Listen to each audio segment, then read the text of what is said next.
OK. Donc, allô tout le monde. Bon vendredi. Fait que aujourd'hui, on termine la matière pour le chapitre 1, fait que le premier chapitre de bio. Fait qu'on va terminer avec vraiment plus parler du dioxyde de carbone, donc le CO2. Comment est-ce que lui, il fait pour ressortir? Vous allez voir, c'est vraiment pas compliqué. C'est vraiment beaucoup de choses qu'on a déjà parlé de, donc je vais essayer de quand même faire ça vite, faire ça vraiment pas bunchy, là, c'est pas ça que je veux dire, mais quand même bien résumé pour pas que ça soit trop de répétition, parce que je trouve que c'est des choses qu'on a quand même déjà parlé. Fait que ça va aller un petit peu plus vite. Mais si après ça, vous avez des questions, gênez-vous pas, je suis toujours là pour vous aider.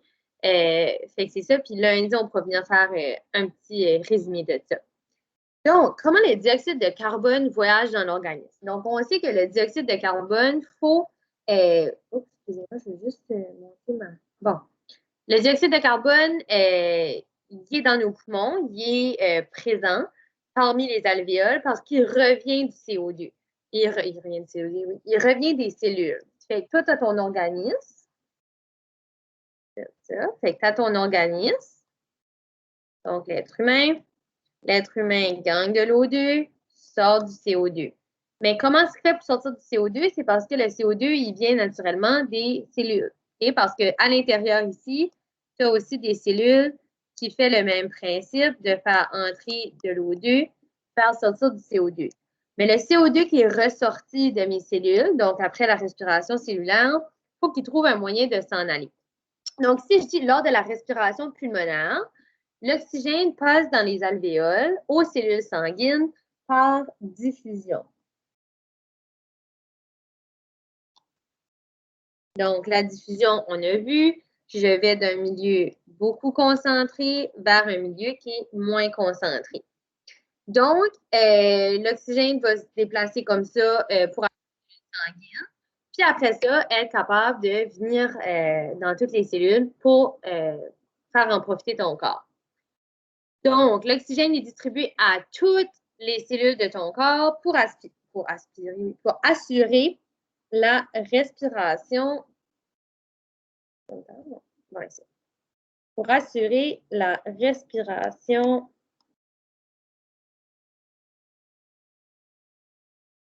cellulaire. Puis on va voir juste après que le but de la respiration cellulaire, si vous en souvenez un petit peu, c'est vraiment avec l'oxygène, c'est d'éliminer du CO2, c'est de fabriquer du CO2 pour s'en débarrasser. Ici, je te dis le dioxyde de carbone, donc le CO2, fait le chemin contraire. Donc, lui, au lieu de passer de, par exemple, tes narines, descendre, d'aller jusque dans tes cellules sanguines, ben, c'est comme que je t'ai expliqué juste ici, là. Il va passer des cellules pour aller vers l'alvéole pulmonaire. Fait qu'il fait vraiment le contraire de ton oxygène. Donc, il va des cellules du corps vers les alvéoles pulmonaires pour ensuite de ça être enlevé de ton corps. Donc, le CO2 est un déchet de la respiration cellulaire, ça on savait déjà ça. Il va dans le sang en s'attachant à des substances variées. Donc, par exemple, l'oxygène, lui, il s'attache avec l'hémoglobine. Ça, c'est son moyen de transport. Le CO2, lui, comment est-ce qu'il va se faire transporter dans le sang? Il n'y a pas vraiment une protéine qui va le transporter. Il va vraiment s'attacher à différentes substances pour créer des différents composés. On va le voir juste après pour aller puis se promener dans le sang. Donc, en s'attachant à des substances variées qui vont transporter le CO2, donc qui sont transporteurs, puis l'amener aux alvéoles de où il va être expulsé du corps. Et donc, c'est juste l'inverse. Fait que O2, ça va des alvéoles aux cellules. Le CO2, lui, il va des cellules aux alvéoles. Hein, pour après ça être expulsé de ton corps.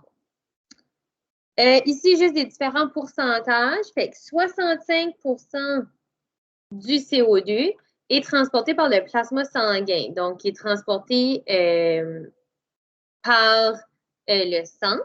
Puis 35% du CO2 est transporté par les globules rouges.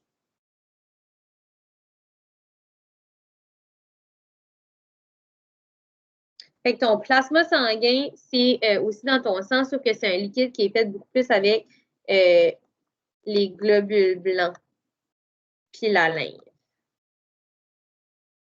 Hein? Fait que le CO2, il est transporté comme ça à travers de ton sang.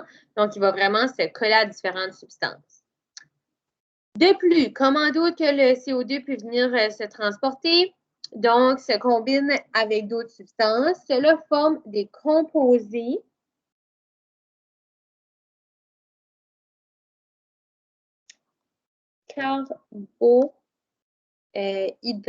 carbonatés. OK, c'est tout. Tel que, par exemple, l'acide carbonique. Fait que le tel que, ça vient ici.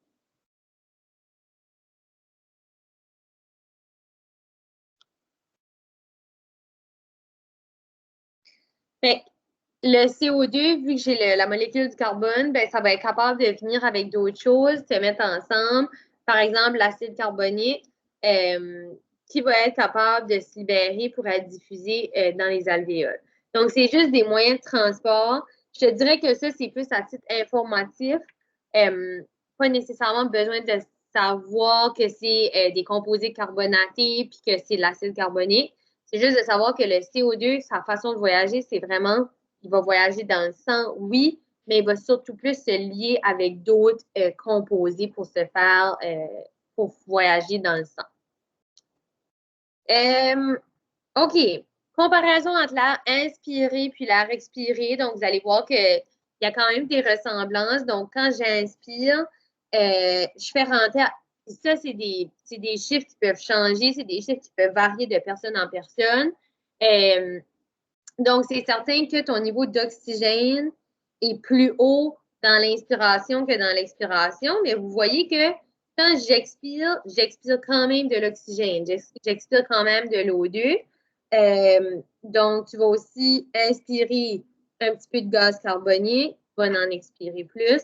Puis le pourcentage de l'azote est relativement la même chose. Donc, c'est juste de voir, quand j'inspire quand même des gaz carboniques, donc du CO2.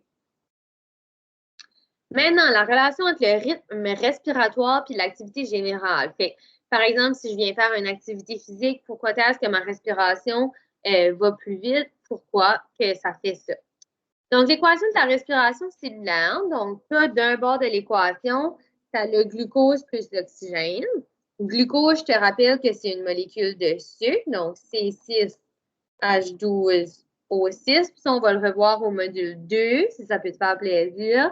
Le glucose, si tu t'en rappelles, c'est un monosaccharide.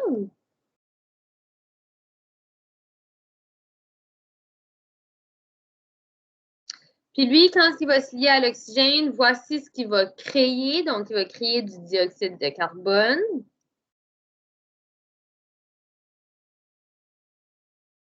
De l'eau, puis aussi de l'énergie. Puis l'énergie, quand c'est dans tes cellules, c'est sous forme d'ATP. L'ATP, je te rappelle que c'est une molécule qui ressemble à ceci, avec 3 phosphates au bout. Puis les 3 phosphates, quand j'en ai un qui se brise, donc par exemple, si je viens briser la liaison ici, ça va me donner de l'énergie. Ça crée cette énergie-là qu'on a besoin. Donc, quand moi je fais de l'activité physique, c'est sûr, j'ai besoin de plus d'énergie, d'où la respiration cellulaire va devoir se faire plus rapidement, donc beaucoup plus d'oxygène qui doivent se rendre à mes cellules. Donc, si je te dis, pendant la respiration cellulaire, il y a une dégradation des nutriments.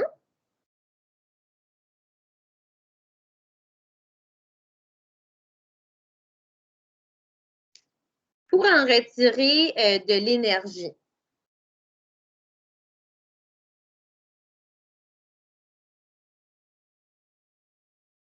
Hein?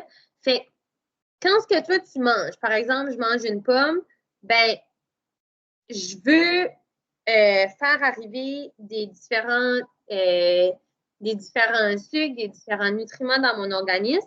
C'est ces nutriments-là, après, qui vont être utilisés pour justement apporter ces choses-là à la cellule pour que la cellule soit capable de faire la respiration cellulaire, puis en ressortir la production du CO2.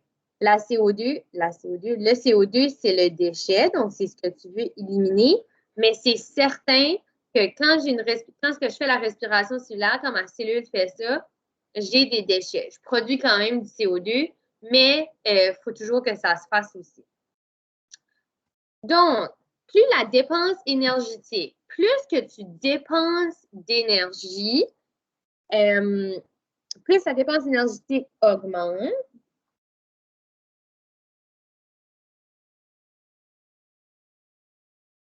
Donc, ça va par en haut. Plus la respiration cellulaire augmente. Et fait, moi, si par exemple, je décide d'aller courir, ben, si je cours 1 kilomètre, OK, ça va bien, j'ai besoin d'énergie. Vous allez remarquer que la respiration va commencer à augmenter. Plus que tu as besoin d'énergie, plus qu'il faut que tes cellules font la respiration cellulaire parce que j'ai besoin de cette énergie qui est là. J'ai besoin de l'énergie au fond de mon équation. Fait que c'est certain qu'il faut que je prenne du glucose et de l'oxygène, puis ça fait beaucoup, beaucoup, beaucoup de réactions pour que je produise cette énergie-là. Car il y a un besoin d'énergie. Je veux de l'énergie, je veux de l'ATP, j'ai besoin de faire cet exercice-là. Donc, le système respiratoire et cardiaque. Donc, quand je vous dis que les deux systèmes vont ensemble, c'est un peu là aussi. Donc, quand on va parler du cœur, on va le voir aussi. Augmente leur rythme parce qu'il faut évacuer le CO2. Fait que ça, c'est important. Donc, augmente le rythme parce qu'on veut évacuer le CO2 et le résultat de la respiration cellulaire qui est augmenté. Parce que, rappelle-toi que l'équation, je vais l'écrire ici, glucose plus O2 me donne de l'eau, du CO2, plus de l'énergie. Moi, qu'est-ce que je veux? Qu'est-ce qui est bon? C'est l'énergie. Ça, je la veux, je veux la garder, je veux l'utiliser. Ça, c'est l'ATP qui est utilisable par mon corps. Par contre, ce qui vient avec l'ATP, ce qui vient avec l'énergie, c'est aussi le CO2. Le CO2, j'en veux pas tant. J'en veux pas dans mon corps, je veux pas une accumulation de CO2. Je dois en rejeter. Donc, c'est pour ça que ton rythme cardiaque et ton rythme respiratoire vont augmenter parce que je veux me débarrasser de ce CO2-là.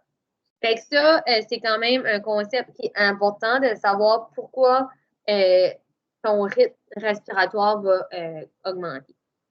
Ceci, ça veut dire que tout est proportionnel.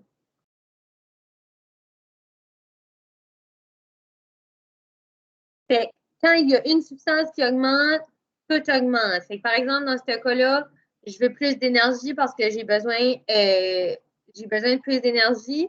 Ça veut dire que le CO2 augmente, l'oxygène augmente, mais ça veut dire que ma respiration doit augmenter. Et fait que c'est vraiment, tout est une question de proportion. Okay? Fait que là, vous l'avez là, plus que j'ai besoin d'énergie, plus que la respiration cellulaire augmente parce que j'ai besoin de plus d'énergie. Mais vu que j'ai plus d'énergie qui m'est donnée, plus que j'ai de CO2 qui est accumulé. Plus que j'ai de CO2, plus que mon rythme respiratoire va aller vite parce que j'en veux plus de CO2, je veux l'éliminer. Fait que ça, c'est important, donc tout est proportionnel. En résumé, donc quand la dépense énergétique augmente, donc ton effort physique, si tu veux,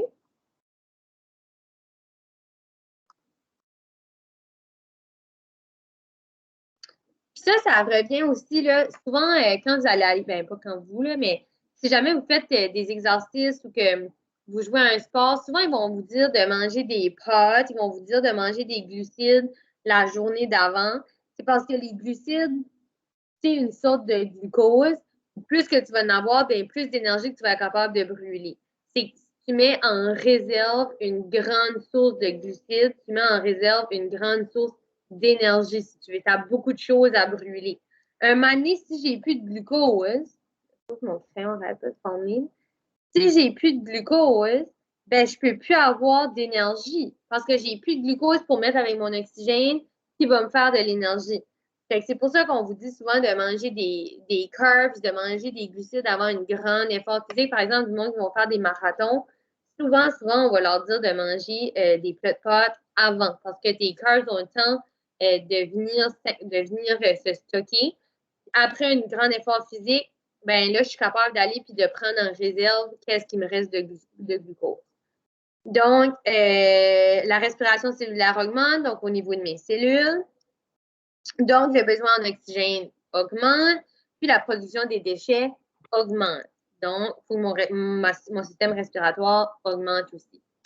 Pour évacuer et recueillir ces éléments, le système circulatoire et respiratoire augmentent aussi leur vitesse. Et ça va aussi avec ça.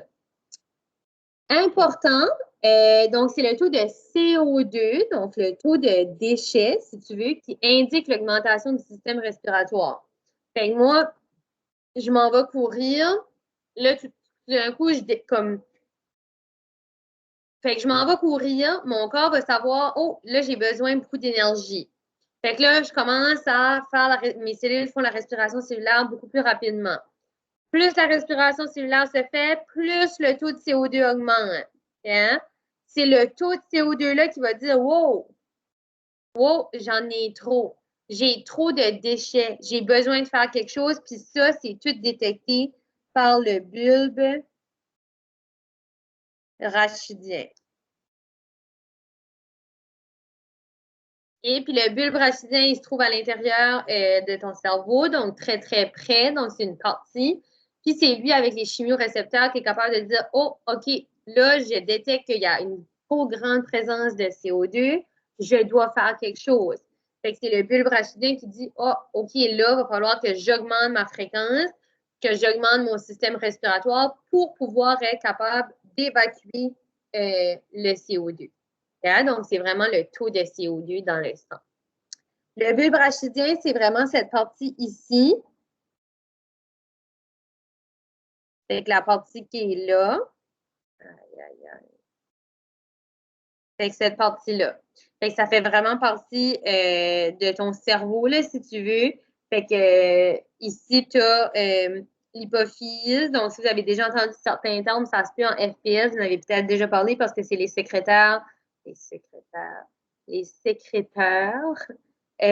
d'hormones. Fait que ça se peut que vous en avez déjà parlé. Mais le bulbe rachidien, c'est vraiment lui qui détecte l'augmentation du CO2. Maintenant, donc la fréquence respiratoire est régie par le bulbe rachidien, donc on vient de le dire.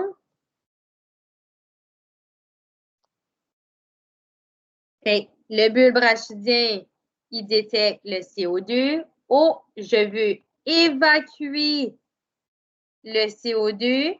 Comment je fais ça? J'augmente mon système respiratoire. Donc, j'augmente ma respiration. Plus que je respire, plus que je vais l'évacuer. C'est détecté par des chimiorécepteurs.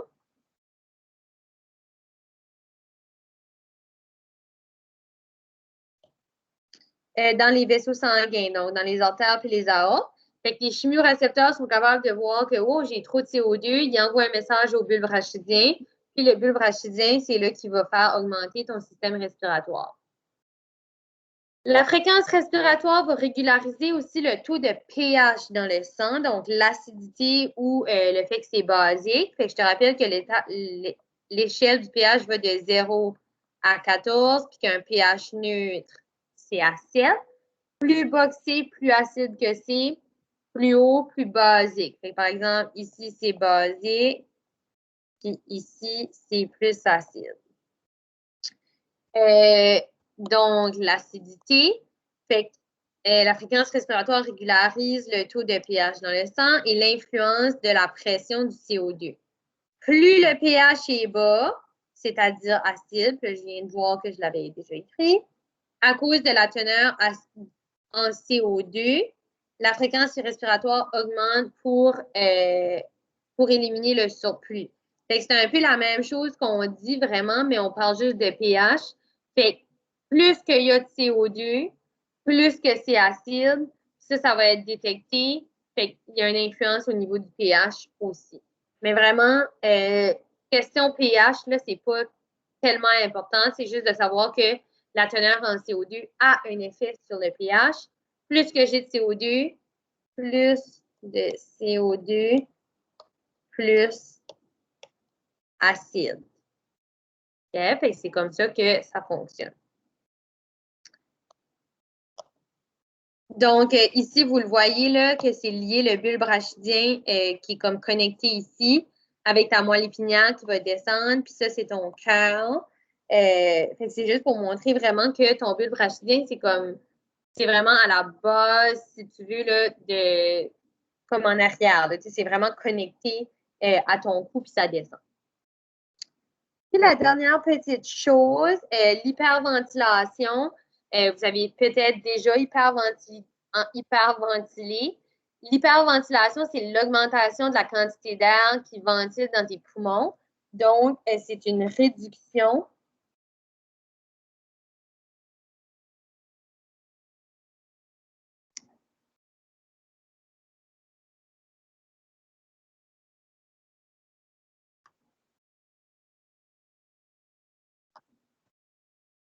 du CO2 et une augmentation d'oxygène dans le sang.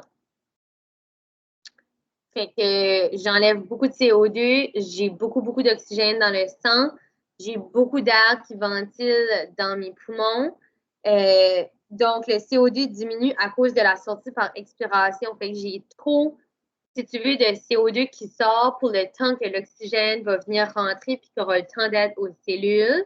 Et cela est un déséquilibre sanguin, car une certaine quantité de CO2, il faut que ça soit présent dans le sang. Tu ne peux pas juste avoir de l'oxygène dans ton sang, parce que sinon, qu'est-ce qui ne va pas se faire?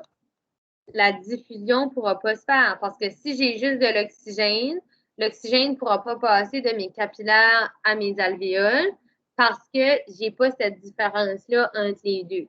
Fait que ça, c'est important aussi. L'hyperventilation, c'est vraiment juste, il y a trop d'air qui va ventiler en même temps dans mes poumons. C'est le fait que le CO2 diminue puis que l'oxygène augmente. À cause que j'ai un déséquilibre entre les deux, ben ça fait en sorte que ça hyperventile.